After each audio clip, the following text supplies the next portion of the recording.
그는 다리 북동쪽에서 삼각다리를 낮게 세우고 무릎을 꿇은 자세로 있었다.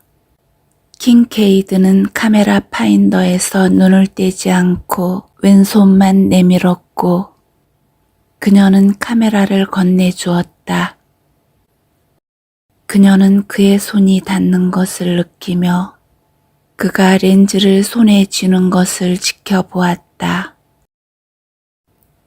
그는 프란체스카가 어제 그의 조끼에 매달려 있던 것을 보았던 코드의 끝에 달린 플런저를 작동시켰다. 셔터가 터졌다. 그는 셔터가 올라오자 다시 셔터를 눌렀다. 킨케이드는 삼각다리 윗부분에 팔을 뻗어 위에 놓인 카메라를 돌려 빼고 그 자리에 그녀에게 받은 카메라를 끼웠다. 새 카메라를 장치하면서 그는 그녀 쪽으로 고개를 돌리고 씩 웃었다. 고마워요. 169 조수인데요. 그녀가 살그머니 얼굴을 붉혔다. 맙소사. 그에게 그런 점이 있었다니. 킨케이드는 유성 꼬리에 매달려 떠다니다가 그녀의 집 앞길 끝에 떨어진 별과 같았다. 나는 왜 아무렇지도 않게 천만에요 라고 말하지 못하는 걸까? 그녀는 생각했다. 이 사람과 있으면 기분이 느슨해져. 그는 아무것도 하지 않는데도 그가 아니라 내가 문제지. 나는 이 사람처럼 마음이 빨리 움직이는 사람들과 함께 있는데 익숙하지 않으니까. 그가 시냇물을 건너 다른 쪽 강둑으로 올라갔다. 프란체스카는 파란 배낭을 들고 다리를 건너 그의 뒤에 섰다. 행복했다. 이상하게 행복했다. 이곳에는 힘이 있었다. 그가 일하는 분위기에서 나오는 어떤 힘이. 킨케이드는 자연이 변하기를 기다리지 않았다. 이쪽에서 유연하게 자연을 다루었다. 마음속으로 보는 이미지에 맞추어 앞에 펼쳐진 광경을 짜맞추었다. 그는 다양한 렌즈와 다양한 필름, 때로는 필터로 빛을 새롭게 바꿔가며 화면에 자기 의지를 표현했다. 그냥 자연과 맞붙어 싸우는 것이 아니라 기술과 지성을 이용해 자연을 지배했다. 농부들 또한 화학 비료와 불도저로 땅을 지배했다.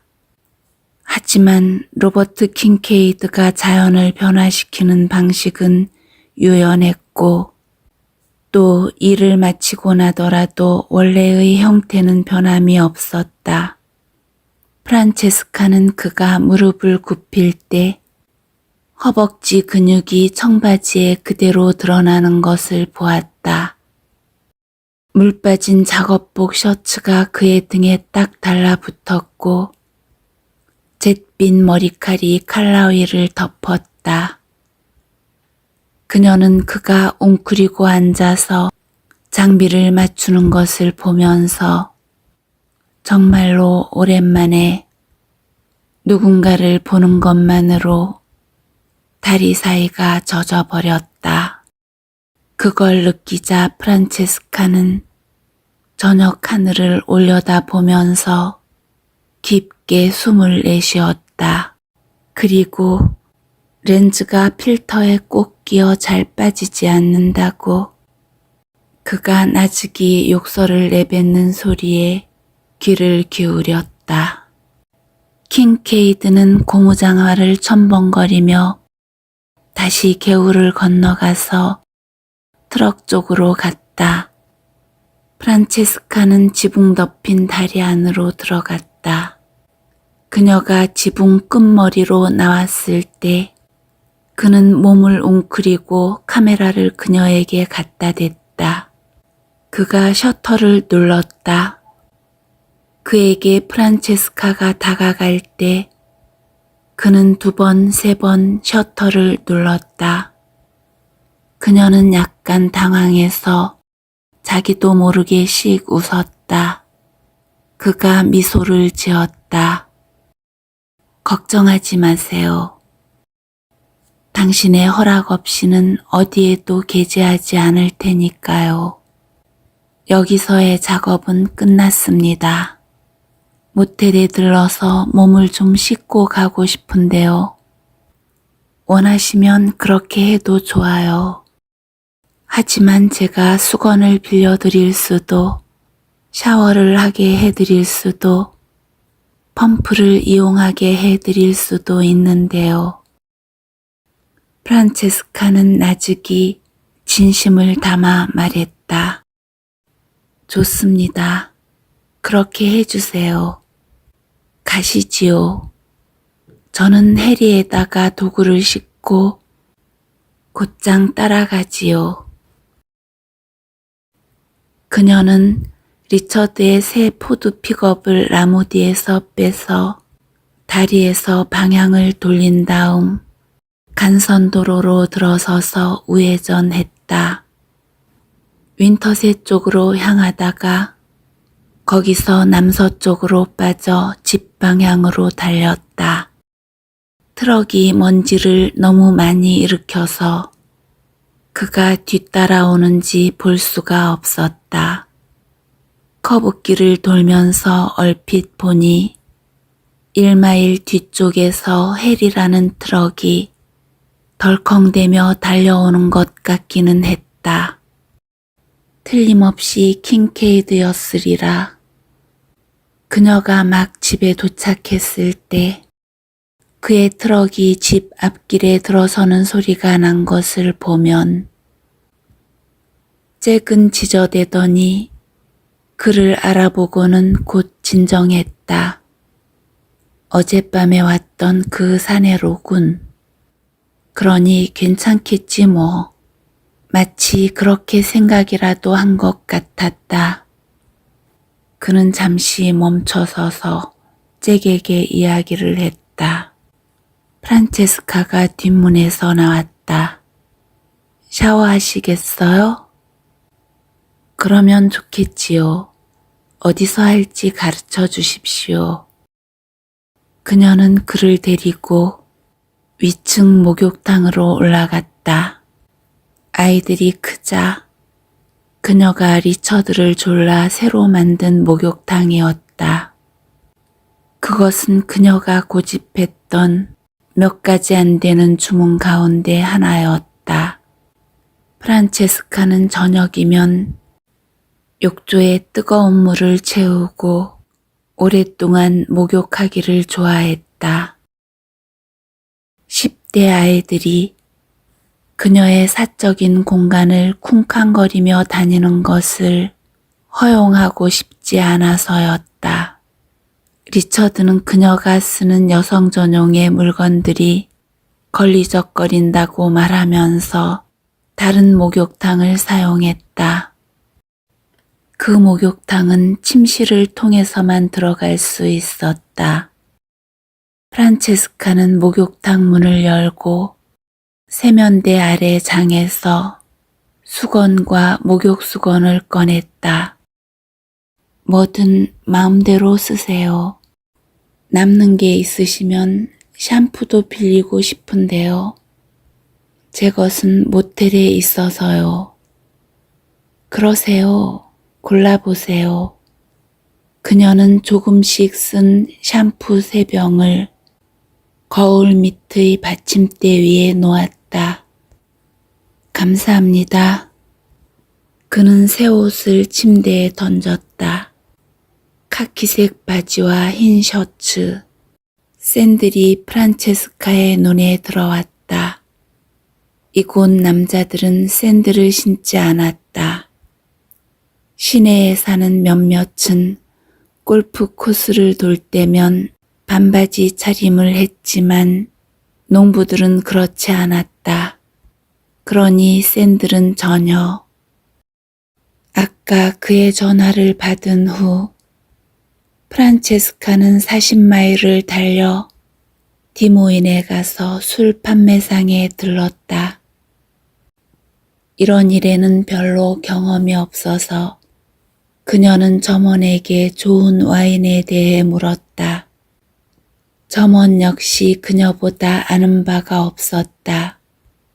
그래서 술을 구경하다가 마침내 발폴리첼라라고 적힌 상표를 발견하게 되었다.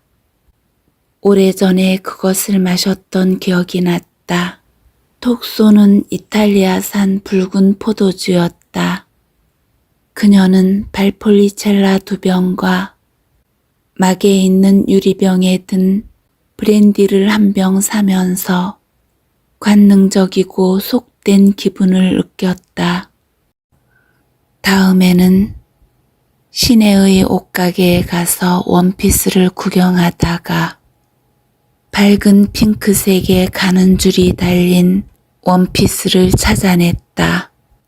등이 많이 파이고 앞도 똑같이 파여서 가슴 윗부분이 드러나는 모양이었다. 또 허리 부분에는 얇은 띠를 두르게 되어 있었다. 그녀는 흰 샌들도 샀다. 굽이 납작하고 손으로 만든 끈이 달린 샌들이었다. 값이 비쌌다. 오후에 그녀는 고추속을 파내고 그 안에 토마토 소스와 현미, 치즈, 다진 파슬리를 채웠다. 그리고 간단한 시금치 샐러드와 옥수수빵을 만들었다. 디저트로는 사과 소스 스플레를 준비했다. 수플레를 제외한 모든 음식은 냉장고에 넣었다. 그리고 서둘러 원피스 단을 무릎 길이로 줄였다. 디모인 신문에 올여름에는 무릎 길이가 유행일 거라는 기사가 났었다.